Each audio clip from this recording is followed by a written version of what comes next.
Iran पर Israel की हमले की यह रणनीति। और देखिए, ईरान के सर्वोच्च नेता खामेनेई ने सैनिकों के परिवारों से मुलाकात की है। इजरायली हमलों में मारे गए सैनिकों के परिवार से मुलाकात की है खामेनेई में। तो ईरान में आप देखिए एक अलग तरह का सेंटिमेंट क्रिएट किया जा रहा है। लगातार जो सैनिक मारे गए उनके परिवार से मिलने पहुंचे सर्वोच्च नेता खामेनेई।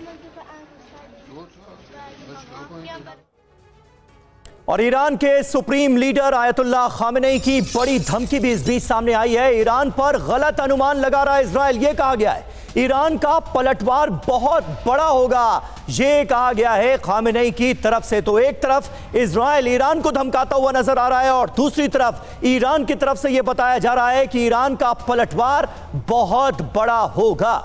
हमारे साथ इस वक्त तमाम खास मेहमान मौजूद हैं सुमित, लेकिन उससे पहले मैं एक कमेंट आपसे चाहूंगा। ईरान जो कह रहा है वो कर भी सकता है क्या?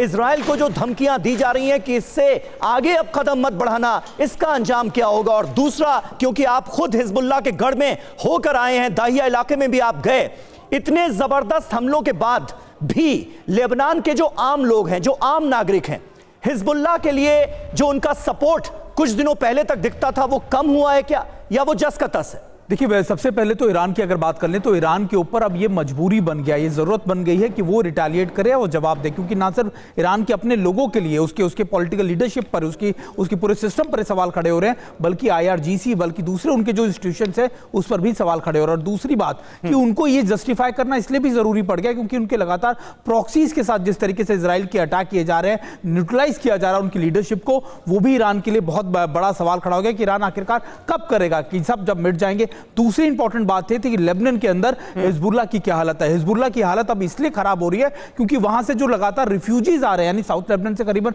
10 से 15 लाख जो लोग हैं जो लगातार सड़कों पर रुक रहे हैं, उनकी एक क्षमता है, लगातार वो इस बात को देख रहे हैं कि कब ये खत्म होगा। वो सबसे बड़ा चीज है जो हिजबुल्लाह को फेस करना पड़ रहा है। और हिजबुल्लाह की हालत अब ये हो गई है कि वहां के जो लोकल कमांडर्स हैं वो साउथ लेबनान या फिर आप कह सकते हैं बेरूट के इलाकों को छोड़कर नॉर्थ लेबनान के इलाकों में या फिर आप कह सकते हैं टर्की में शिफ्ट होने की कोशिश कर रहे हैं, क्योंकि उनको यह डर है कि अब उनके ऊपर भी अटैक होगा। तो आम लोगों का सपोर्ट कम हुआ है यानी हिजबुल्लाह के लिए? देखिए, बिल्कुल, क्योंकि विश्वास के कमी होने की सबसे बड़ी कारण यह था कि आम लोगों को लगता था या फिर जो लोकल सपोर्ट था कि हिजबुल्लाह इतना ताकतवर है, हिजबुल्लाह को इतना बड़ा सपोर्ट है ईरान की तरफ से कि वो मैनेज कर लेगा। इजराइल की यह हिम्मत नहीं होगी कि वो दाहिया जैसे इलाके में, लेकिन आप देखिए नसरल्लाह मारा गया, फौज शुक्र मारा गया, सारे बड़े टॉप कमांडर्स मारे गए। उसके बाद जब नई लीडरशिप आई, इजराइल ने उसको भी जाकर मार गिराया। तो निश्चित तौर पर ये कॉन्फिडेंस जो था वो हिजबुल्लाह लूज कर चुका है। आप कह रहे हैं कि हिजबुल्लाह को लेकर एक पब्लिक परसेप्शन जो वहां पर था वो ब्रेक हुआ है इजराइल के इन हमलों के बाद से, एक के बाद एक वो सारी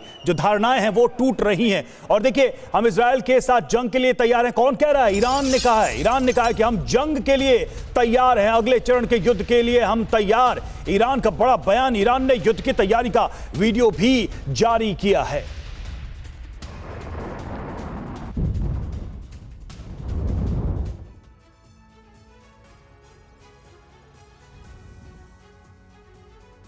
तो देखिए, मैसेज कुल मिलाकर क्या है ये आपको बता दें। इजराइल को करारा जवाब मिलेगा, निर्णायक हमला होगा, ये साफ तौर पर कहा गया है। हुआ क्या है, ईरानी संसद अध्यक्ष मोहम्मद बाघेर गालिबफ का बयान सामने आया है। इजरायली हमले का निर्णायक जवाब मिलेगा, यह कहा गया है। संयुक्त राष्ट्र चार्टर के मुताबिक इसका बदला लिया जाएगा, ये ईरान की तरफ से कह दिया गया है। और यह भी कहा गया कि हमारा ऑपरेशन ट्रू प्रॉमिस 2 काफी बड़ा होगा। ट्रू प्रॉमिस 2 जो है वो काफी बड़ा होगा और IDF के मिलिट्री इंटेलिजेंस साइट पर हम बड़े हमले करने जा रहे हैं। इजरायल ने हम पर कमजोर सैन्य हमला किया और कम हमला करना इजरायल की हताशा का संकेत है, ये कहा गया है। जी हां, संयुक्त राष्ट्र चार्टर की भी याद दिलाई गई है। संयुक्त राष्ट्र के अनुच्छेद 51 से ईरान को अपनी रक्षा करने का अधिकार है, यह बताया गया है। इजरायल को और उसके साथ साथ पूरी दुनिया को हमले का निर्णायक और उचित तरीके से जवाब देने का हमें पूरा अधिकार है,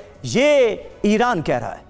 बिल्कुल, तो ऐलान ईरान की तरफ से बड़ा ऐलान है ये। और देखिए, इजरायल के खिलाफ इंटरनेशनल क्रिमिनल कोर्ट में जाएगा फिलिस्तीन, ये बड़ी खबर सामने आ रही है। इजरायल पर लगाया सफेद फास्फोरस के इस्तेमाल का आरोप, गाजा पर सफेद फास्फोरस बम से हमले का आरोप लगाया गया। फास्फोरस अटैक का वीडियो भी जारी किया गया है।